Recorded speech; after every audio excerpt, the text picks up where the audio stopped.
Imagine waking up to find every plane grounded, the bridge you drive to work collapsing, or turning on your tap and the water itself is poison. This isn't science fiction. This is America in 2025.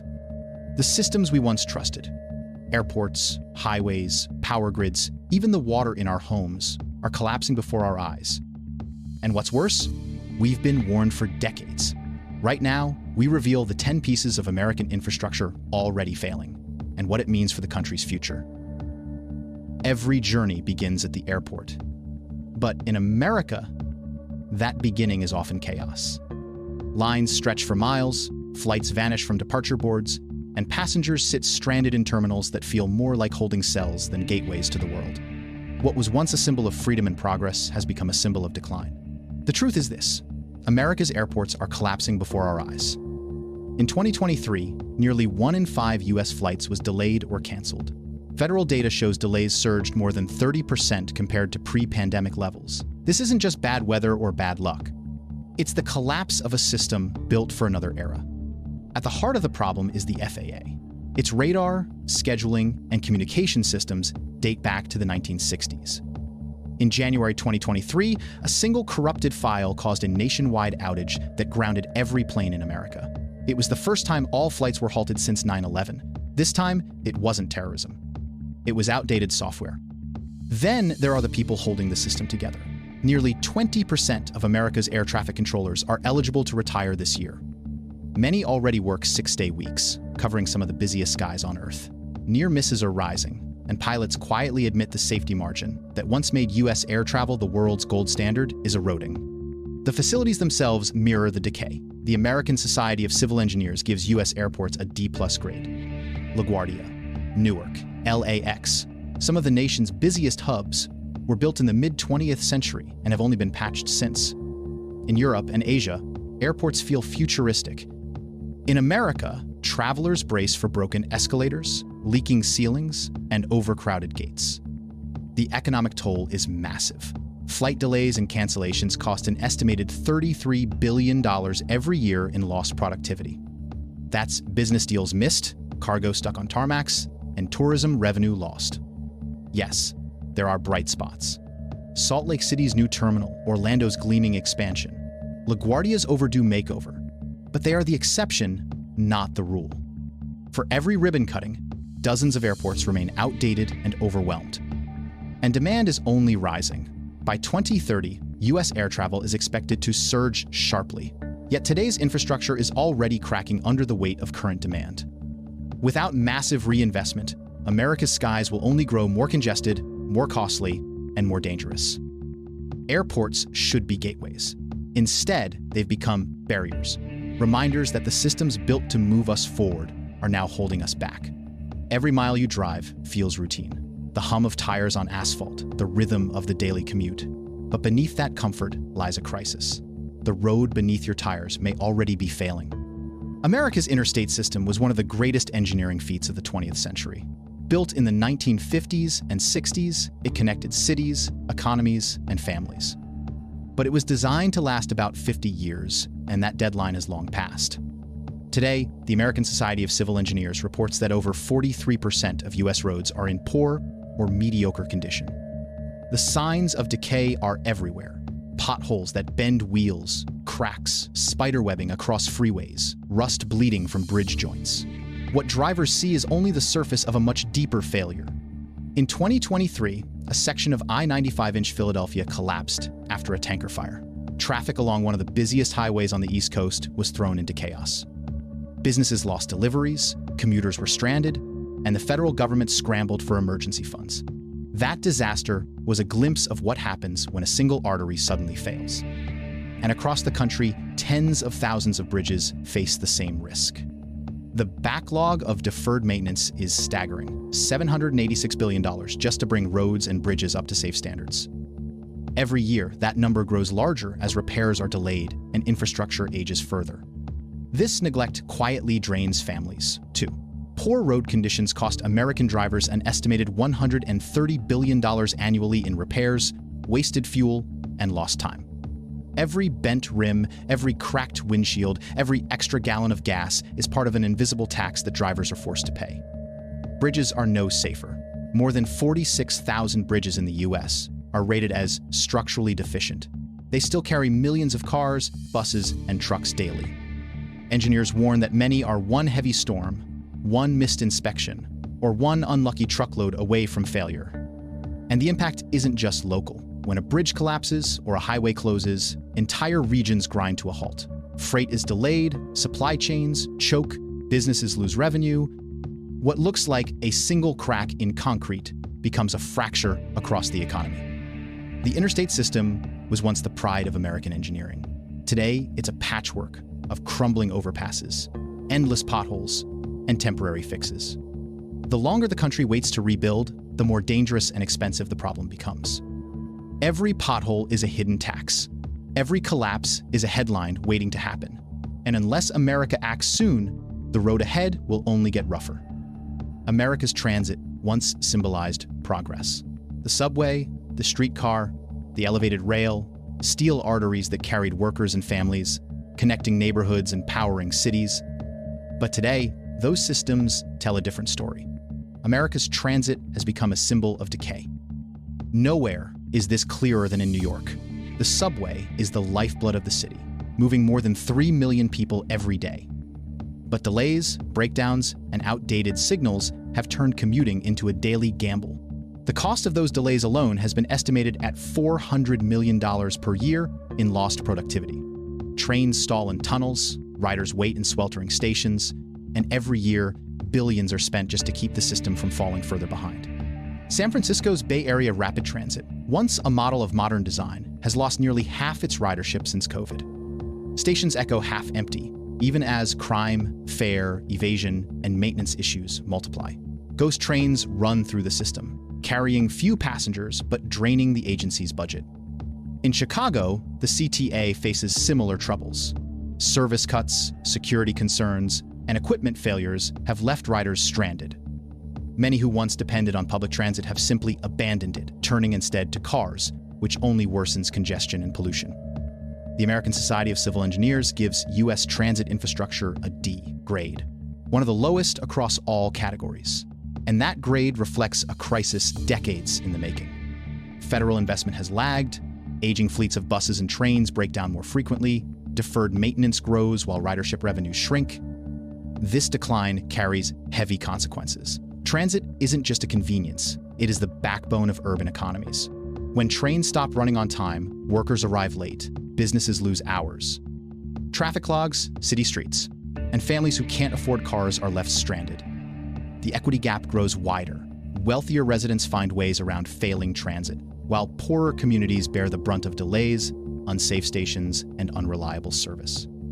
The very people who rely most on buses and subways are the ones left with the fewest options. For decades, American cities dreamed of world-class systems like Tokyo's or Paris's, efficient, clean, and reliable. Instead, our trains rattle along on aging tracks, our buses limp across pothole-ridden streets, and our riders ask a simple question: why can't America keep its systems running? When trains stop working, cities stop breathing. And right now, the lungs of America's great cities are wheezing. Turn on the tap. Clear water should flow. Clean, safe, reliable. But in America, that promise is no longer certain. What if the water from your tap could poison you? The crisis in Flint, Michigan, was a national wake-up call. Families turned on faucets only to find brown, foul-smelling liquid laced with lead. Children were exposed to toxins that would affect them for life. But Flint wasn't an isolated failure, it was a warning. In Jackson, Mississippi, the water system has collapsed again and again. Pumps fail, pipes burst. Entire neighborhoods go without running water for weeks. In one summer alone, the city was forced to hand out bottled water as residents lined up for hours in 100-degree heat just to fill jugs. Across America, the story repeats. The American Society of Civil Engineers estimates there are still over 9 million lead pipes carrying water to homes and schools. Many are decades old. Replacing them all would cost hundreds of billions, money most cities simply don't have. Instead, they patch, they postpone, they hope. Every year, there are 240,000 water main breaks in the United States. That's a break every 2 minutes, flooding streets, wasting billions of gallons, and leaving families without service. And the cost doesn't stop with inconvenience. Contaminated water brings long-term health effects. Lead exposure in children stunts brain development. Bacteria from broken pipes spreads disease. Water isn't just infrastructure, it's survival. And survival is at risk. The inequity is sharp. Wealthier neighborhoods often get repairs first. Poorer communities, many of them majority Black or Latino, are left with boil water notices, discolored taps, or no water at all. The very people least able to afford bottled water are the ones buying it by the case just to stay safe. Climate change only makes things worse. As droughts, strain reservoirs, and storms overwhelm old systems, the fragile water networks in American cities buckle under the pressure. The ASCE gives U.S. drinking water systems a C grade, but in many places the reality feels much closer to failure. Water is life. Yet in America, turning on the tap has become a gamble. For millions, the promise of safe, clean water has already been broken. And unless the country acts, Flint and Jackson won't be remembered as exceptions. They will be remembered as the beginning of the new normal. America runs on electricity. Every home, every hospital, every factory, every phone in your pocket depends on a steady current of power. But the grid we rely on every second of every day wasn't built for this century, and the cracks are showing. America runs on electricity until the lights go out. The warning signs are everywhere. In February 2021, Texas froze. A winter storm knocked out power to millions. Families huddled in the cold, burning furniture to stay warm. At least 246 people died. Not from the storm itself, but from the collapse of the grid. In California, summers bring rolling blackouts. Heat waves, strain demand, wildfires knock down transmission lines, and the system buckles. Residents are told to ration electricity, turn off air conditioners, and prepare candles as if we've returned to the 19th century. Across the country, the same vulnerabilities appear. Equipment that should have been replaced decades ago is still in use. Transformers explode under stress. Substations are exposed to sabotage. One major cyber attack, experts warn, could shut down half the country. The American Society of Civil Engineers gives the grid a C- rating, and that number hides deeper risks. Much of the system was built in the mid-20th century, when the U.S. population was half of what it is today. It wasn't designed for a digital economy, for electric cars, or for a climate crisis that pushes the system to extremes. The stakes are staggering. A Department of Energy study estimated that blackouts cost the U.S. economy up to $150 billion a year in lost productivity, spoiled goods, and emergency response. Hospitals scramble when backup generators fail. Factories sit idle. Millions of lives hang on medical devices that can't function without power. And the grid isn't just outdated, it's fragmented. More than 3,000 utilities operate under a patchwork of rules and investments. Unlike Europe or Asia, America has no unified national grid. It's a patchwork quilt of local systems stitched together, vulnerable at the seams. Climate change intensifies the danger. Storms grow stronger, heat waves more brutal, wildfires more destructive. The demands rise while the infrastructure weakens. The result is predictable: more blackouts, more emergencies, more deaths. The grid was the foundation of America's rise in the 20th century. But in the 21st, it may become our greatest liability, because when the power fails, so does everything else. They stand like silent giants across America, walls of concrete and earth holding back rivers, reservoirs, and entire disasters. We rarely think about them. But every second, they are holding back catastrophe. Silent giants hold back disaster until the day they don't. The United States has more than 91,000 dams. They power cities, irrigate farmland, and provide water for millions. But more than 15,000 of them are now classified as high hazard potential. That doesn't mean they're guaranteed to fail tomorrow. It means if they do, lives will be lost. The cracks have already begun to show. In 2017, California's Oroville Dam, the tallest in the country, nearly collapsed. Spillways crumbled, water surged, and nearly 180,000 people were forced to evacuate overnight. It was a terrifying reminder that even the most massive structures can fail in an instant. Levees tell a similar story. In Louisiana, the system was supposed to protect New Orleans, But during Hurricane Katrina, dozens of levees gave way. 1,800 people died, and a major American city drowned. Billions of dollars in damage, generations scarred, the promise of protection broken when it mattered most. Engineers estimate that it would take over $70 billion just to repair America's most critical dams and levees. But instead of reinforcement, many are left to age, patched with temporary fixes. Some are a century old, built for a different climate, a smaller population, a gentler century. Climate change accelerates the danger. Heavier rains put more pressure on reservoirs. Stronger storms hammer levee walls. Droughts dry out earthen dams, making them brittle and more likely to crack. Every season is another stress test. Every storm is another roll of the dice. Communities downstream live with that risk, whether they know it or not. For them, failure isn't an abstract possibility. It's a nightmare that could arrive at 2 a.m. without warning, in the form of a roaring wall of water. The ASCE gives America's dams a D rating. Levees do no better. And unlike airports or highways, when these fail, there's no delay, no detour, no warning. There is only devastation. We built these walls to protect us. But the truth is, many of them are ticking time bombs. The question isn't if one will fail. The question is when. And when that day comes, it won't just be concrete that crumbles. It will be entire towns swept away. America moves on rails. Freight trains deliver food, fuel, chemicals, and consumer goods across nearly every state. Amtrak connects cities, commuter lines carry millions to work. Without rails, America stops moving. But the system beneath it all is failing, quietly, relentlessly. Every 4 hours, a U.S. train derails somewhere in America. That's not a figure of speech. Federal data shows nearly 1,000 derailments every year. Some are minor, others are devastating. In February 2023, East Palestine, Ohio, became a national headline when a Norfolk Southern train carrying hazardous chemicals derailed. Explosions lit up the sky, toxic smoke choked neighborhoods, and poisoned water forced families to flee. A single train accident turned into an environmental disaster and a symbol of how fragile the system has become. The deeper problem is age.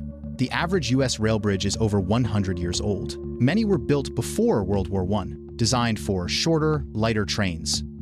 Today, freight cars are longer, heavier, and far more dangerous when they go off the tracks. Infrastructure engineered for the 20th century is crumbling under 21st century demands. Passenger rail is no better. Amtrak delays are so common, they're treated as routine. Outdated tracks, ancient equipment, and the need to yield to freight traffic keep schedules unreliable. For millions, rail isn't a choice, because it simply can't be trusted to run on time. Meanwhile, the rest of the world is racing ahead. In Europe and Asia, high-speed trains streak across nations at 200 miles per hour or more. In China, bullet trains connect megacities in hours. But in the country that pioneered the railroad, we limp along with lines that often run slower than they did half a century ago. The costs are enormous. Freight rail disruptions ripple through supply chains, raising prices on goods across the country. Passenger unreliability drains billions in productivity and forces commuters back onto failing highways. And derailments? They don't just delay shipments, they destroy communities. The ASCE gives rail infrastructure a C grade. On paper, that sounds acceptable. In reality, it's a euphemism for outdated, overburdened, and operating on borrowed time. Because when a train leaves the tracks every 4 hours, average is a terrifying word. The truth is this: America's rail system is still moving, but it's moving closer to collapse. Every derailment, every delay, every century-old bridge is another reminder that the backbone of American transport is splintering. And when it finally breaks, the consequences won't be measured in minutes or dollars. They will be measured in lives. The ships keep arriving. Containers stacked like towers, cranes stretching into the sky, trucks lined for miles. America's ports are the arteries of the economy, and right now, those arteries are clogging. One jammed port, and shelves across the country go empty. Nowhere is this more visible than in Los Angeles and Long Beach. Together, they handle nearly 40% of all U.S. imports. But in 2022 and 2023, they were paralyzed. Cargo ships waited offshore for weeks. Containers piled up in parking lots, trucks idled with nowhere to go. A single bottleneck on the Pacific coast rippled into shortages, higher prices, and global panic. It isn't just California. From New York to Houston, from Savannah to Seattle, America's ports are running on borrowed time. Many were built decades ago, designed for smaller ships and lighter volumes. But today's mega container vessels are bigger than skyscrapers lying on their sides, and the infrastructure beneath them can't keep up. The problem goes beyond rust and concrete. Labor disputes shut down terminals for days at a time. Outdated cranes and equipment break under pressure, cyber attacks threaten to paralyze operations overnight, and behind it all is a fragile supply chain that depends on everything working perfectly. When it doesn't, the cracks spread everywhere. We saw this fragility during the pandemic. Toilet paper vanished, cars sat unsold for lack of computer chips, prices climbed, and the moment ships stopped unloading smoothly, the entire economy felt it. Ports are supposed to be resilient, but in reality, they're choke points, single points of failure holding up trillions of dollars in trade. The US ranks behind many nations in port efficiency. In fact, according to the World Bank, America doesn't have a single port in the global top 20. Singapore, China, and even smaller nations like Morocco run smoother operations. The nation that once prided itself on being the global hub of commerce is now stuck in line, watching others pass by. And the stakes are rising. Climate change is bringing stronger storms that shut ports for days. Rising seas threaten to flood docks. Global instability, from war to trade wars, means supply lines can be severed in an instant. Every container that doesn't move on time is another crack in the system that feeds, clothes, and fuels America. Ports aren't just shipping terminals. They are the lifeline of the modern economy. But as they rust, stall, and falter, that lifeline is twisting into a chokehold. Because the question isn't whether the ships will arrive, it's whether America can unload them before the shelves go empty. They once stood as cathedrals of American life. Polished floors, neon signs, bustling food courts, and teenagers gathering under skylights. Shopping malls weren't just places to buy things. They were social arenas, cultural centers, even symbols of suburban prosperity. But today, they're crumbling into silence. Once the beating heart of suburbia, now they're graveyards of concrete. At their peak in the 1980s and 1990s, malls defined the American dream. Families spent weekends there. High school kids found first jobs behind cash registers. Entire communities were built around the anchor stores of JCPenney, Sears, and Macy's Preen. But those anchors have collapsed. And without them, the entire structure is sinking. More than 25% of America's malls are expected to close by 2030. Some have already been abandoned, left with shattered glass, peeling paint, and weeds sprouting through asphalt parking lots. Others limp along half-empty, their corridors echoing with vacancy instead of chatter. The economic fallout is severe. Lost jobs, declining property values, and communities stripped of their gathering places. Retail apocalypse isn't just about Amazon and online shopping, though e-commerce has accelerated the collapse. It's also about overbuilding. America built more retail square footage per person than any other nation on Earth. And now, that excess has turned into abandonment. Ghost malls litter the landscape, their shells serving as eerie monuments to consumption gone cold. The decay spreads outward. When malls close, nearby restaurants, gas stations, and small shops fade too. Property tax revenue shrinks. Cities are left with empty husks, too costly to demolish and too toxic to ignore. In some towns, the dead mall is the single largest structure, a hollowed-out reminder that the boom is over. But the loss isn't just economic, it's cultural. For generations, malls were where life happened. First dates, Friday nights, holiday shopping trips under giant wreaths. They were the backdrop of American adolescence, stamped into movies, music, and memory. And now, those memories are being boarded up. A handful of malls survive by reinventing themselves, turning into mixed-use centers, medical offices, or entertainment hubs. But for most, the writing is on the wall. Their walls, cracked, leaking, collapsing. Dead malls are more than abandoned buildings. They are symbols of a hollowing middle class, of shrinking opportunity, of communities losing their identity. And as they collapse, they remind us of a truth no sale sign can cover. The places where America once gathered are becoming places it now forgets. When malls die, towns lose more than shopping. They lose their heartbeat. And America, suburb by suburb, is falling silent. Every morning, millions of American children walk into classrooms that are falling apart, peeling paint, leaky roofs, broken heating and cooling systems. Some don't even have safe drinking water. Schools are supposed to be where the future is built. Instead, they're crumbling before our eyes. America's classrooms are collapsing, and with them, the future. The numbers are staggering. The U.S. has over 90,000 public school buildings, and according to the Government Accountability Office, more than half need major repairs. In cities from Baltimore to Detroit, students sit in classrooms where winter coats are required indoors because the heating systems fail. In the summer, sweltering heat makes learning unbearable. Infrastructure failures are not inconveniences, they're barriers to learning. Leaking roofs damage libraries.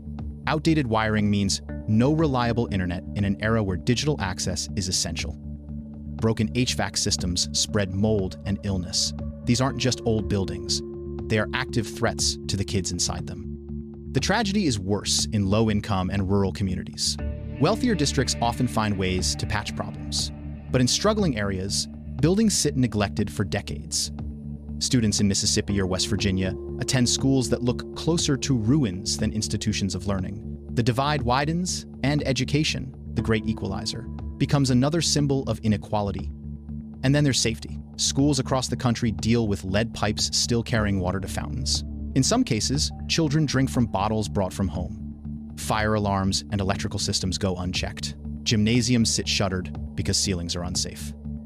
Every day, parents send kids into these buildings hoping nothing breaks, nothing falls, nothing poisons them. The ASCE gives American school infrastructure a D+ rating. It would take hundreds of billions of dollars to bring these buildings up to modern standards. Yet year after year, budgets get cut, bonds fail to pass, and the future is left to rot. Education is supposed to be the foundation of America's promise. But what does it say when that foundation is cracked, leaking, and toxic? What does it mean when children, the very future of the country, are asked to learn in conditions that scream neglect? This collapse is different from airports or bridges. When they fail, travel halts. When schools fail, hope halts. Entire generations are left behind. Because when a society lets its classrooms decay, it isn't just failing buildings, it's failing its children. And when you fail the children, you fail tomorrow. From airports to classrooms, from the roads beneath our tires to the water running through our taps, America's infrastructure is unraveling. Some failures are slow, invisible, creeping like cracks through concrete. Others explode in an instant, a bridge collapse, a poisoned river, a school ceiling giving way. This is not just decay, it's a warning that the foundations of daily life, the things we take for granted, are not guaranteed. And if we don't face these truths, collapse will come not as surprise, but as inevitability. But here's the thing. Awareness is power. Knowing where the cracks are gives us the chance, however small, to act before the walls give way. If this video opened your eyes, don't stop here. Subscribe and join us as we uncover the stories shaping America's future. Because the collapse isn't coming tomorrow. It's already here. And if you want to see how these failures are already driving people away, watch our video on the 10 states Americans are leaving in 2025.